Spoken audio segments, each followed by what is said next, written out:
Hello everyone, I hope you guys are doing great. I welcome you once again on our master course on Matlab for electrical engineering courses. I'm with you, Mohammad Hassan Kamrani. This is the second lecture on Matlab tutorial series. In this lecture, I would like to show you conditionals and how to use conditionals in Matlab. So let's get started. Let's create a new script for our demonstration for today's lecture. Let me save this file with a name.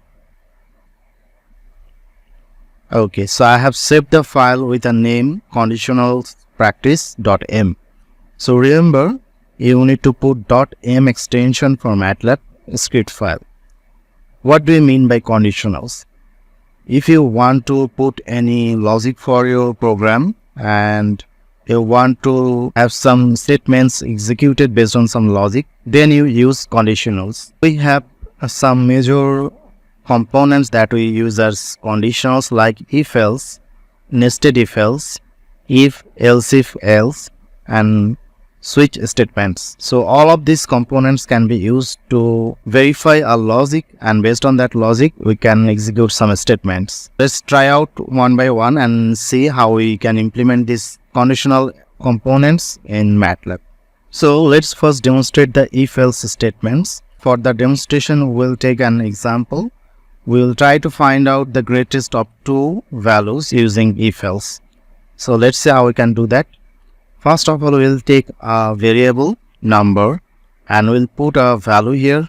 So this is number 1. Let's say number 2. Let's put a value here 23. Now we want to execute a if else statements here. If is followed by a bracket, and in the bracket you need to put your condition. Let's say if number 1 is greater than number 2, then we will print this number 1 is the greater one. So if number 1 is not greater, then obviously the number 2 would be the greater one. So for that reason we will use else. Else does not need a condition. It's the default value. If all the ifs or else if is wrong, only then else statements will be executed. So else number 2 is the greater one.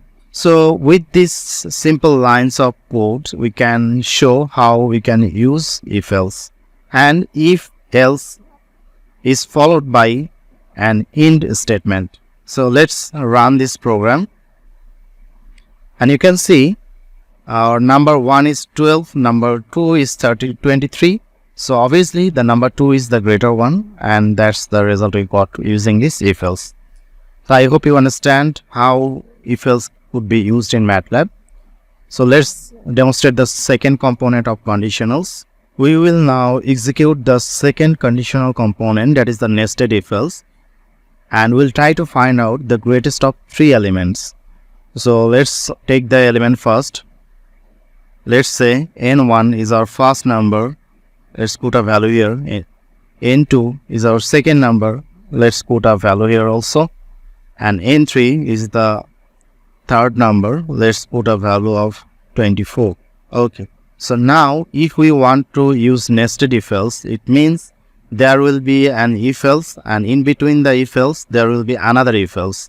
It would be like parents and child's relation. Let's demonstrate it first. So there will be an if here with the condition. So there will be a if and else followed by a end, and within this if else there could be another if else. If condition,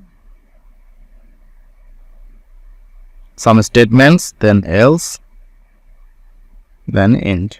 So this is the format how an nested if else looks like. Let's fill up the components first.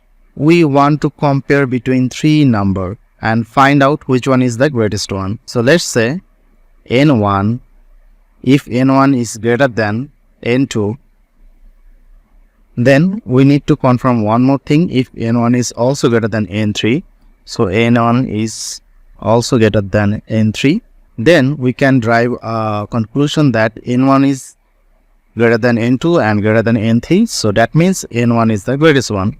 So let's just print out number 1 is the greatest value.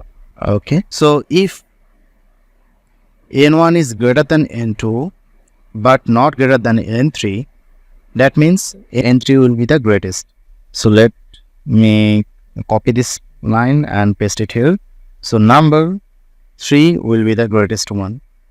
Now these above statements, it will compare between n1, n2 and n3 and give us a conclusion if n1 and n3 is greatest one. But we also need to confirm another number, that is the number 2. So if n1 is not greater than n2, then n2 will be the greater one. Now we just need to confirm if n2 is greater than n3 also. So under this else, I will add another condition. If n2 is greater than n3 also, then we'll put a display else what will happen?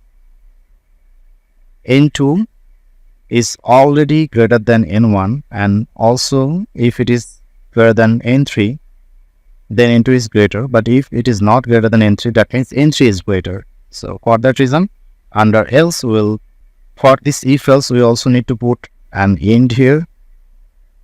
Let me clear the screen first. Okay, so let's run it. And according to our code, n3 is the greater one and it's coming out at the output. Let's change this value. Let's make the n2 the greatest one and run this section. You can see number 2 is the greatest one. Let's change it also. Let's make it 5. So according to the value, n1 is the greatest one. Let's see if n1 is the greatest one. Yes, the number 1 is the greatest value. So I hope you got an idea how to use nested if else. Let's come to the third component, that is if, elseif and else. Okay, so let's demonstrate grading problem for if, elseif and else structure. We will try out a mark user input for a course mark, and we'll try to find out what grade he obtains for this mark. So let's see how we can do this. We need to put a variable mark, and here we need to put a value of his course mark. Now we'll try to find out whether he got A, B or F in that course. So if mark is less than 40, then he obtains a F grade, or we can say grade equal F. Else if his mark is not below 40, then it must be above 40. Now we also need to grade the value. So let's say if his mark is greater or equal to 40 and mark is less than 50, the grade is he obtains a D grade. I will do the same for other grades. Okay, let me summarize this code, what we have done here. So we put a first condition for 0 to 40 range. Then from 40 to 50 he will obtain D, 50 to 60 he will obtain C, 60 to 70 he will obtain B, 70 to 80 he will obtain A, and above 80 to 100 he will obtain A+. Now if the user input is other than this 0 to 100 value, we will put an else display for putting a valid mark. Finally, let's print out disp you obtained, and then put another disp here, that is the grade. So let's see, the user mark is 45, and we'll try to find out according to our program which grade he obtains.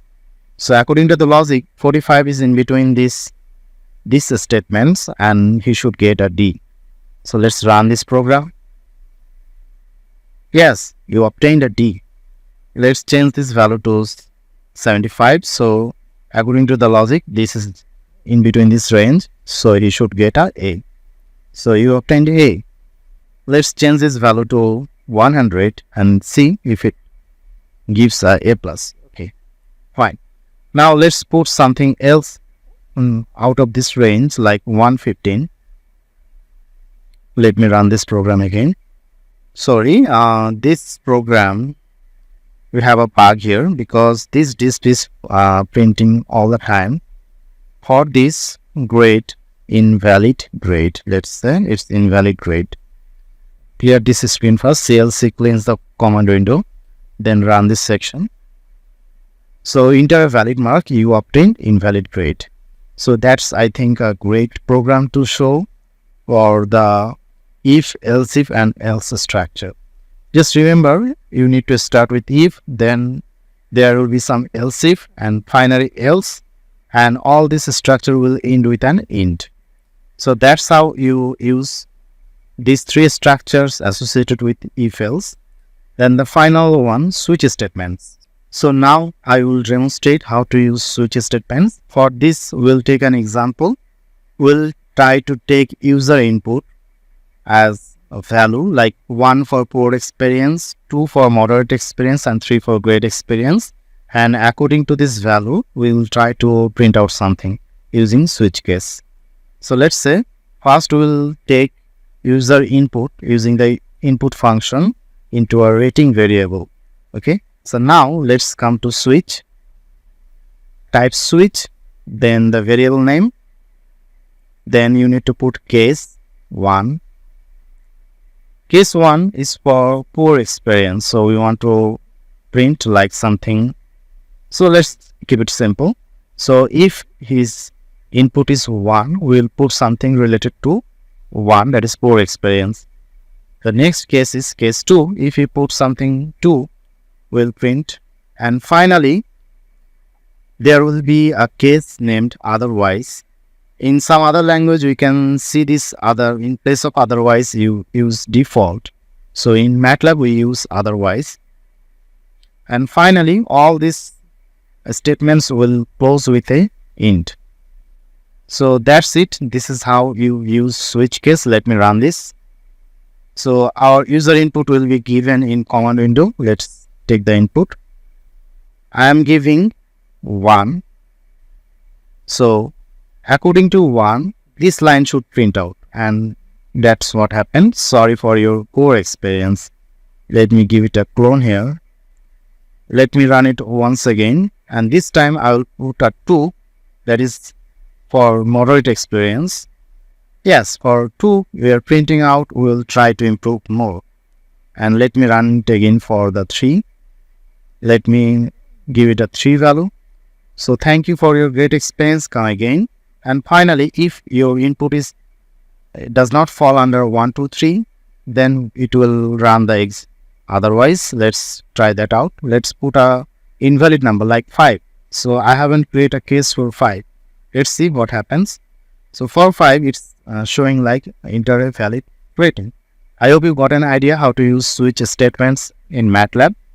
So that's all for today's lecture. In this lecture, I've tried to show you how to use if else, how to use nested if else, how to use if, else if, else, and how to use switch statements.